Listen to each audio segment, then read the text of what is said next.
Greek mythology is full of excitement. But what about the myths no one talks about?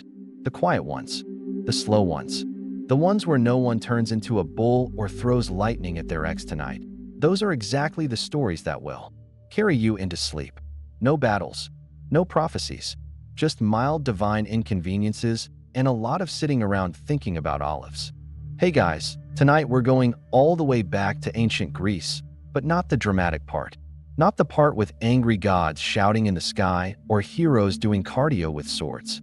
No, we're heading somewhere much slower, much quieter, and, honestly, much weirder in the softest way possible. That you're going to be walking through a version of Athens that doesn't even know it's Athens yet.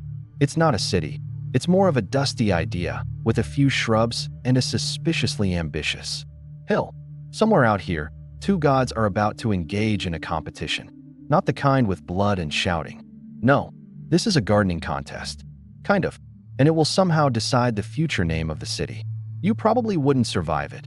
Not because it's dangerous, but because the sheer awkwardness of it would kill you first. So, before you get comfortable, take a moment to like the video and subscribe, but only if you genuinely enjoy what I do here. Also, tell me where you're listening from and what time it is there. I love seeing all the sleepy corners of the world.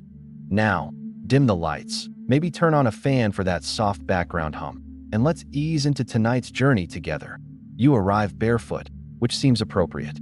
The earth is dry, warm, and a little prickly. You can hear the sound of cicadas, not dramatic ones, just the regular, politely buzzing kind. A warm breeze shifts the olive branches. Except they're not really olive branches yet. That's the thing. This land doesn't know it's a city. It hasn't been named. It hasn't hosted philosophers or marble columns or those elaborate sandals that don't actually support your ankles. It's just a hill with some goats and a few very opinionated gods. Somewhere nearby, Poseidon, god of the sea, earthquakes, and questionable personal boundaries, has just stomped his trident into the ground with what he hopes was gravitas. From the spot he hit, a spring has burst forth. It's dramatic at first. A tall splash, shimmering water, a faint glimmer of "look how cool I am." You walk over to it, curious. You crouch down and scoop a little into your hand. Then you make a face. It's salt water. From the sea. On a hill. Miles inland. Poseidon is standing nearby, arms crossed, waiting for applause that he raises an eyebrow. Impressed. You try not to answer too quickly. You say, which is polite code for "not really." Off in the distance, Athena is approaching. She's not walking. She's striding. There's a difference. Her robe barely stirs. Her hair is tied back with that perfect, accidentally perfect tension, and in her hand is something that does not sparkle or splash. That it's a little tree, specifically an olive tree. It is exactly as unimpressive as it sounds. That it's small. A little gray-green. The bark is pale and nubbly. The leaves are the color of sage, and the fruit is still forming. You watch as she plants it with quiet care. No lightning, no flourish, just a firm pat on the soil and a single, almost invisible nod. Poseidon scoffs loudly. "A salad branch," he says. Athena ignores him entirely. You glance back and forth between the saltwater puddle and the shy little tree, and you know, somehow, that this is the contest. This is how the land will be named. These two gifts, a tree and a puddle, you sigh. You were hoping for something more climactic. But then again, this is a story for sleep. The judges of this contest aren't gods. They're the people, the not quite Athenians. They gather slowly. Farmers, herders, builders who haven't built anything yet. They all file in and look at the two offerings. Someone tastes the water and quietly spits. Someone else plucks an olive. And after a cautious nibble, whispers, "It's not bad." Another says, "You can press them for oil." Another, "They burn clean." Another, "You can eat them if you soak them enough and lie to yourself." Eventually, a consensus forms. Unspoken, soft, almost like a breeze. The tree wins. Poseidon, to his credit, doesn't throw a tantrum. He just grumbles and kicks a pebble into the distance. You watch as it rolls away, gently bumping into a tortoise who was not part of this story and did not ask to be here. Athena, cool as ever, merely stands beside the little tree. She doesn't smile. She just stands there with a face that says, obviously. You sit down beside the tree. The shade is minimal, but comforting. There's a bee hovering near the branches. It doesn't sting you, it just exists nearby, humming the way all things hum here. Mildly, without ambition. A dog passes through, trotting without urgency, sniffing the olive pit someone spat out. Now that the contest is over, the not yet city starts to settle again. The people wander off, already thinking about walls they might build or marketplaces they might someday pave. But for now, it's just dust and heat and the faint smell of green. A few hours pass. You stretch out on the ground, watching the clouds. Poseidon's spring has already slowed to a trickle. Some birds try to drink from it and then left disappointed. The olive tree, meanwhile, just exists. Quiet, rooted, small. It doesn't ask to be admired, and it probably won't grow quickly, but it will live for a very long time. Longer than the sandals people are currently inventing. Longer than the names carved into buildings. Maybe even longer than the myths themselves. Some historians wonder if the contest ever happened. Maybe the olive tree was already there. Maybe the saltwater spring was just a weird accident. Maybe someone made it up later because they liked the symbolism, wisdom over force, food over spectacle, something gentle, winning quietly. But then again, the ground here feels like it remembers, and as the sun lowers, the tree's shadow finally touches your foot. A small, cool line across your skin. Like it's saying, you're part of this now. You doze there for a while, halfway between myth and afternoon. A bee buzzes lower. The wind picks up a little. A nearby goat sneezes, because of course it does. And far in the distance, you can just barely hear Poseidon muttering something bitter about next time. There won't be a next time. The city is named. The tree has won. And the breeze smells faintly like oil, earth, and something you can't quite name. You're not asleep yet, but you're not fully awake either, which is exactly how the myths want you. The sun doesn't so much rise as stretch, a slow golden yawn over a dusty hill. You're still half lounging beneath that olive tree from earlier. It's grown a whole inch in your imagination overnight. Congratulations. You're now emotionally invested in a plant, but you're not staying in Athens today, or whatever it's called now. You stand, brush a few pebbles from your legs, and start wandering. The path doesn't announce itself. It just sort of unrolls in front of you, soft and sleepy. There's no traffic, no deadlines, just cicadas who refuse to take a day off, and one faintly squishy sandal print leading down into a quiet valley. You follow it, because of course you do. Down below, nestled between pale boulders and scrubby thyme bushes, there's a cave. Not the dramatic, echoing kind. This one is modest, kind of cozy. You wouldn't expect gods to be born in it. You'd expect, maybe, a family of sleepy hedgehogs. But this is Mount Silene, and this is where Hermes was born. You hesitate at the entrance, mostly because there's a baby inside sign written in soft, godly silence. But you go in anyway, and the air changes. Cooler, dusty, with that faint mineral smell caves always seem to have. Like damp rocks and forgotten sandals. Hermes is, well, new. He's not even wearing anything yet except a weird smile and the future. He's already plotting something. You can see it in the way he glances sideways at the goats that he toddles past. You doesn't say hi, just grabs a tortoise, gently, somehow politely, and plops down in the corner with it. You think he's going to play with it. Instead, he invents the lyre. You sit down across from him, watching. He stretches strands of sheep gut across the tortoise shell, plucks a note, and frowns. Then adjusts, plucks again, frowns again. This goes on for a while. It's very methodical, very quiet. Somewhere, the tortoise is having an existential crisis. Eventually, he gets a soft little tune going. It sounds like a stream tripping over itself. Very plucky, very sleepy. You can feel it behind your eyes like a lullaby from a planet that hasn't formed yet. He sets it aside. Then he stands up, wobbly, determined, and vanishes into the brighter part of the cave. You follow him at a polite distance, because you're pretty sure you just watched a toddler invent music, and honestly, that's not something you can just ignore. That he finds some sandals. Not fancy ones, just basic foot flaps. But because he's Hermes, he adds wings. Little ones. They don't do much yet. They sort of twitch when he walks, like sleepy moths stuck to his ankles. And then, with absolutely no fanfare, he sneaks out of the cave and steals 50 cows. You blinked that you're not sure you were ready for this part of the story. But here we are, Hermes. tiptoes across the field with the kind of exaggerated quiet that somehow makes more noise. The cows don't seem concerned. Maybe they assume he's a very small farmer, or a dream, or maybe they're just not paid enough to care. He leads them backward. You stare. He's literally walking them backward so the hoofprints point the wrong way. It's honestly kind of brilliant and incredibly petty. Hermes eventually hides them in another cave, like he's misplacing a particularly inconvenient snack.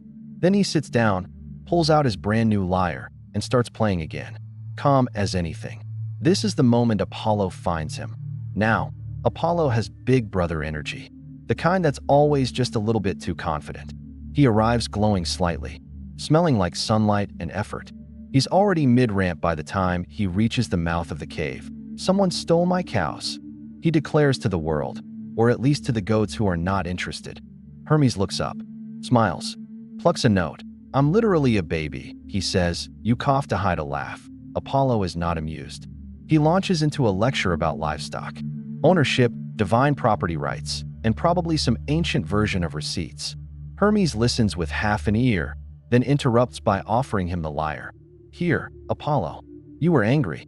Now you're confused and holding a turtle instrument. To everyone's surprise, including possibly Hermes himself, Apollo accepts it, because the moment he strums it, everything changes. The air gets slower, the light softens.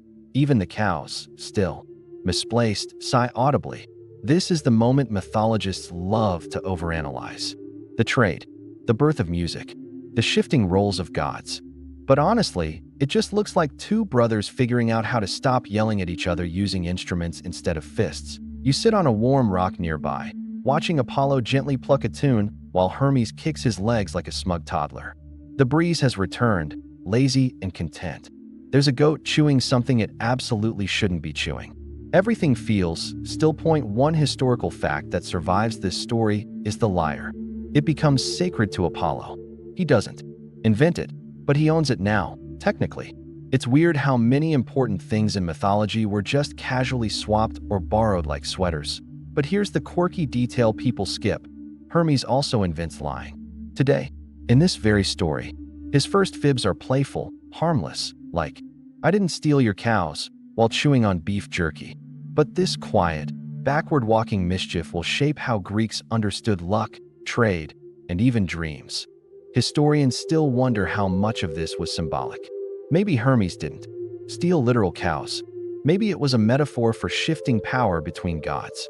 Or maybe it's just a weird fable about watching your livestock more closely. You lean back against the wall of the cave. Hermes is now playing with the wings on his sandals, trying to get them to flap and sink. Apollo is humming. It's the first time you've heard humming from a god, and it's oddly human. Outside, the light has turned a little amber. Late afternoon sort of sneaks up on you here. You close your eyes for a bit. Not fully asleep, but softened around the edges. Hermes taps your toe. You open one eye. He holds out a sandal. It's not for wearing. He just wants you to see it. The little wings flap slightly on their own, like they're dreaming of movement. You hand it back. He nods seriously, as if you've just passed a very important test, and then he yawns, stretches, lies down right in the dirt, one tiny hand on the lyre, one toe still twitching with mischief. You stay until the cave darkens into evening, and even when you leave, part of you still hears that first awkward tune, plucked from a tortoise shell and offered to a brother instead of an apology. The road back is soft beneath your feet. You don't rush. You don't need to. The sandals will wait. Asterisk. You wake to the smell of something warm, not sharp or sweet, just that soft, comforting scent of something slowly cooking. Maybe it's grain. Maybe it's dust. Maybe it's one of those ancient stews that tastes exactly like thyme and not much else.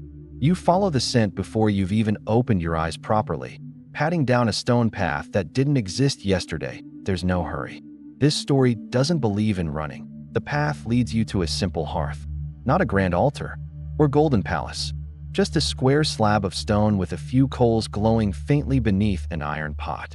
There's a woman seated beside it, her back straight but unbothered. She doesn't look up. She knows you're there. This is Hestia, and she is, very quietly, ignoring everyone.